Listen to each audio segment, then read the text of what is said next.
If Henry Cavill becomes the next James Bond, he'll face immense pressure as Amazon bets big and pours massive money into the film. Hello viewers. Welcome to Stats In. If you're just joining us, please subscribe and don't forget to turn on notifications bell for more videos. The hunt for the next James Bond is still a mystery and will likely remain one for a while, as it seems even the studios haven't figured it out yet. If Henry Cavill takes on the role, though he'd be a perfect fit, he'll face immense pressure. Not only will he be stepping into Bond's prestigious shoes, but he'll also be carrying the weight of a £250 million, approximately $323 million, film alone, thanks to Amazon. Whoever takes on 007 isn't just playing a role, they're inheriting a legacy. Will Cavill rise to the challenge, or will another contender shake, not stir, things up? The next James Bond film comes with a license to spend, thanks to Jeff Bezos. The next James Bond film is shaping up to be a record breaker, not just in action but in budget, too. Following Amazon's unexpected takeover, the franchise has been handed a staggering £250 million, around $323 million, and a 3-year deadline to bring the next 007 adventure to life, as per The Sun. To put that into perspective, No Time to Die, Daniel Craig's final outing as Bond, had a budget of approximately $341 million, making it slightly more expensive. But big spending is nothing new for Bond. Over the years, production costs have soared, with films like Spectre, which remains the most expensive Bond film ever, hitting $356.2 million and Skyfall costing $267.5 million.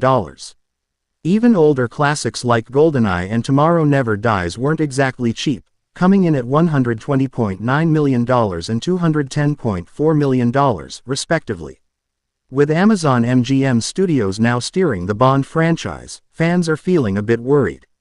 The studio has snapped up 50% ownership, while longtime Bond bosses Barbara Broccoli and Michael G. Wilson still hold co-ownership. But with 83-year-old Wilson stepping into retirement and Broccoli shifting gears to other projects, the duo's once tight grip on Bond isn't as strong anymore. And that's where the panic sets in. For decades, Bond has been a bankable character. But with Amazon in control, some fear he's headed for a disaster. Is Henry Cavill the next James Bond? Amazon might just make it happen. For years, fans have rallied behind Henry Cavill as the perfect 007. Especially since he lost out to Daniel Craig for Casino Royale, back when he was deemed too young for the role. Now over 40, he's been Superman, a spy in various films and a leading man in action-packed roles.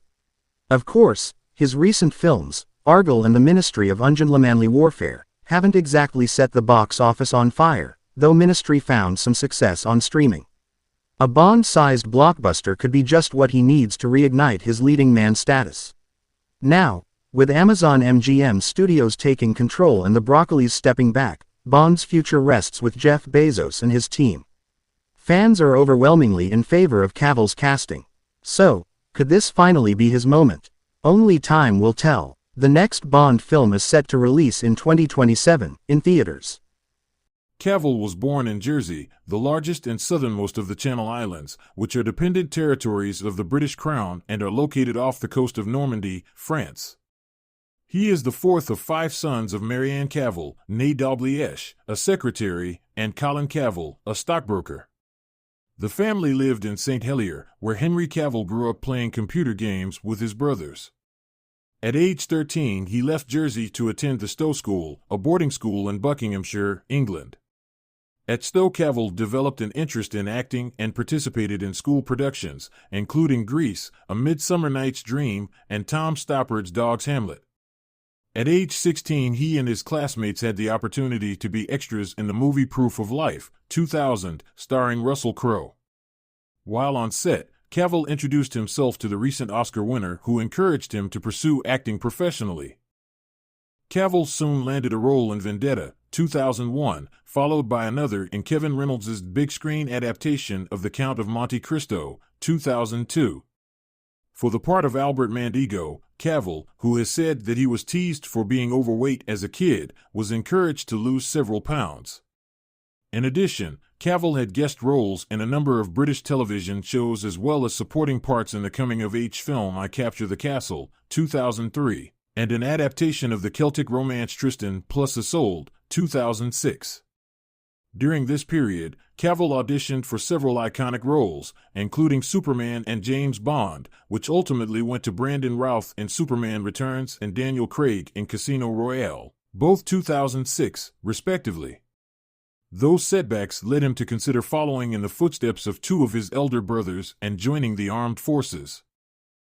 In 2007, however, Cavill garnered his first leading role in The Tudors, a cable series following the exploits of Henry VIII, played by Irish actor Jonathan Rhys-Meyers.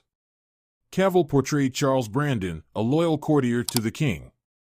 The series helped make Cavill a familiar face, and during its 4 seasons, 2007 to 10, he also appeared in such films as the adventure fantasy Stardust, 2007, and the Woody Allen comedy Whatever Works, 2009. After The Tudors, Cavill proved his skill as an action star, playing Greek hero Theseus in Immortals, 2011, and the son of a CIA agent, played by Bruce Willis, in The Cold Light of Day, 2012. In 2011, Cavill announced that he had been cast as Clark Kent/Superman in Man of Steel, 2013. He later admitted that he had missed the call from director Zack Snyder offering him the job because he had been playing the online game World of Warcraft. To portray the Man of Steel, Cavill transformed his body, adding so much muscle that he sometimes split the seams of his Superman costume. He also had the opportunity to work alongside Crow, who played Superman's father. Jor-El. Cavill went on to reprise the role in Batman v Superman, Dawn of Justice, 2016, starring opposite Ben Affleck as Batman, and in Justice League, 2017, featuring such DC comic book heroes as Wonder Woman, played by Israeli actress Gal Gadot. In between Superman films, Cavill starred in director Guy Ritchie's big-screen adaptation of The Man from UNCLE, 2015, playing a CIA agent who teams up with a KGB agent, played by Armie Hammer, and in Sandcastle, 2017, portraying a Special Forces captain on a 2003 tour of Iraq. Cavill then played the main antagonist in Mission Impossible Fallout, 2018, the 6th installment of Tom Cruise's Mission Impossible series.